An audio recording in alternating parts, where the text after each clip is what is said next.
He appeared in a small courtroom in Alamosa County. You can see him smiling walking into the courtroom wearing an orange and white jumpsuit. We also saw one of his daughters there walking into the courthouse. Now, Morphew was extradited back to Colorado after being arrested in Arizona last month. Prosecutors believe he killed his wife before burying her in a shallow grave in Saguache County. Developing tonight, Barry Morphew appears in a Colorado courtroom for the first time since his most recent arrest. Morphew is accused of killing his wife, SUZANNE, who was reported missing in Chaffee County on Mother's Day back in 2020. Setup allowed for charges to be filed again if new evidence came to light. And that's what prosecutors say has happened here. They now claim they have evidence Morphew used a tranquilizer normally used on animals to kill her. The indictment claims Morphew was the only private citizen in that entire area of Colorado with access to that drug. Barry Morphew is back in Colorado, back in handcuffs, but at a different Colorado courtroom. I watched as one of his daughters blew him a kiss as he walked into court today. The man accused of killing her mother simply smiled and waved back. I got nightmares in my head, I fear thoughts build up until I can't feel. My mind fills up into a creature, and it haunts me somewhere much deeper. I got nightmares in my head, I fear. Hello and welcome to True Crime Rocket Science. Reviewing footage of Barry entering the court is unreal. He couldn't appear happier if he tried, although of course, his daughter blowing him a kiss couldn't be a big endorsement of her father if she tried. When one watches the footage again, the smile does appear more than a little forced, doesn't it? It's a brave face for a man pulled back into the justice system for the alleged murder of his wife, SUZANNE Morphew. According to Denver 7, Barry Morphew made his first appearance in a Colorado court on Tuesday afternoon, 11 days after he was indicted again in connection with his wife's 2020 death. Morphew, 57 years old, was taken into custody in Maricopa County, Arizona on June 20th on a charge of first-degree murder. He was moved from Arizona to Colorado on Monday morning and had his first Colorado court appearance in the 12th Judicial District Court in Alamosa County on Tuesday. That's a very small courtroom. I'm outside the Alamosa County Justice Center where Barry Morphew just made his initial appearance a couple of hours ago. He sat handcuffed in an orange and white jumpsuit alongside his attorney, once again facing a murder charge. But Denver 7 also misstates a basic fact that SUZANNE disappeared on Mother's Day in 2020, in their words, after leaving her home for a bike ride in the Salida area. I believe the prosecution will show SUZANNE never rode a bike on Mother's Day because she was already deceased and that the bike was used as part of staging. I think we are going to have similar investigative forensic tests in this case as we did in the Mo Wilson case, basically swabbing the bike for DNA.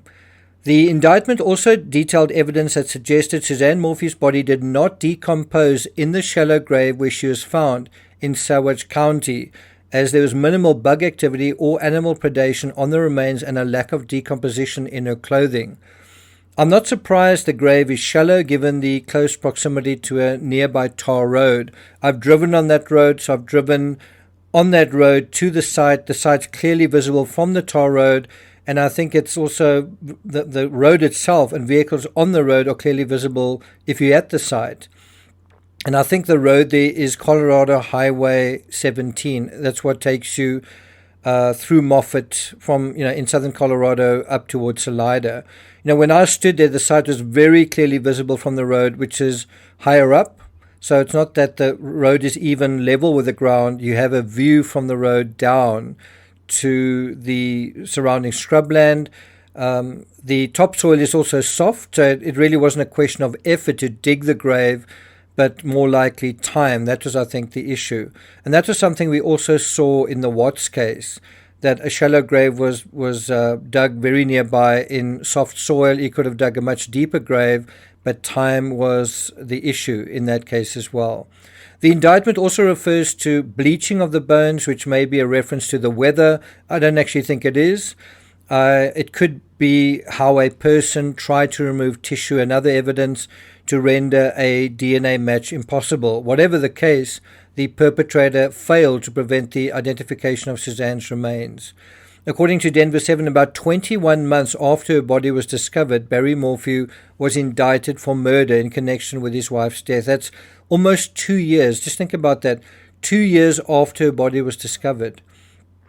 The indictment filed by a 12th Judicial Grand Jury came more than 3 years after the first murder case against him was dismissed. I think all of us thought that as soon as her remains were recovered, that he was going to be indicted. And then 1 year went by.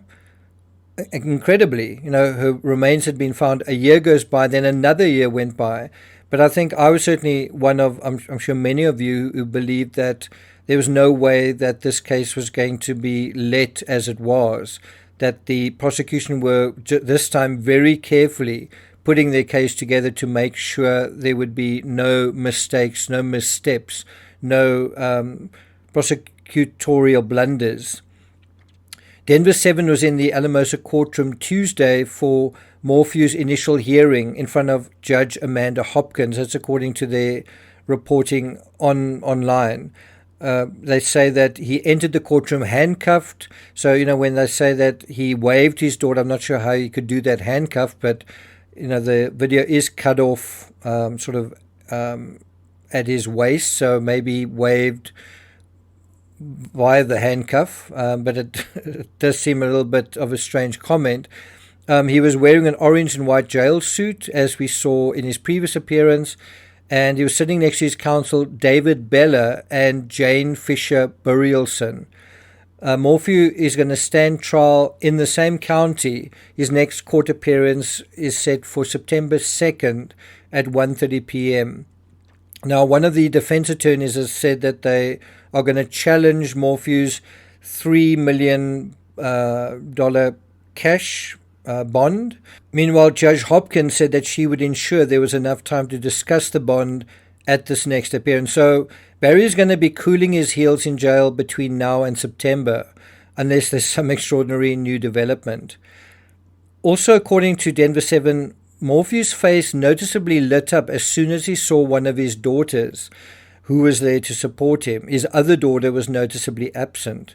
So one can only speculate where the other daughter is and wonder whether she has had a change of heart over her father, given these latest developments in the investigation into the murder of her mother, Suzanne. According to Courthouse News, although Barry Morphew told police he considered his marriage the best, others reported Suzanne Morphew had been unhappy and discussed plans to divorce him. According to a grand jury indictment, police learned that Suzanne Morphew had been having an affair with an ex-boyfriend who lived out of state. According to texts, it does appear as though Suzanne thought Barry was having an affair as well. In his 2024 civil complaint, Barry Morphew said he only learned of the affair after his wife's death from the police who asked about it. Quite interesting. In the indictment, prosecutors point to unusual gaps in the couple's activity on social media, cell phones, and their truck's infotainment system during the hours when they believe Suzanne Morphew went missing. And no prizes for anyone thinking that this happened before that bike ride on Mother's Day. There was a lot of activity on that truck's infotainment system prior to the supposed bike ride. It was very, very early in the morning. In any event, it will be interesting to be a fly on the wall when Barry's daughters are together. What do they talk about? Have they started to disagree on their feelings towards their father? I'm not going to take it further than that. Thank you for listening, and I'll see you guys next time.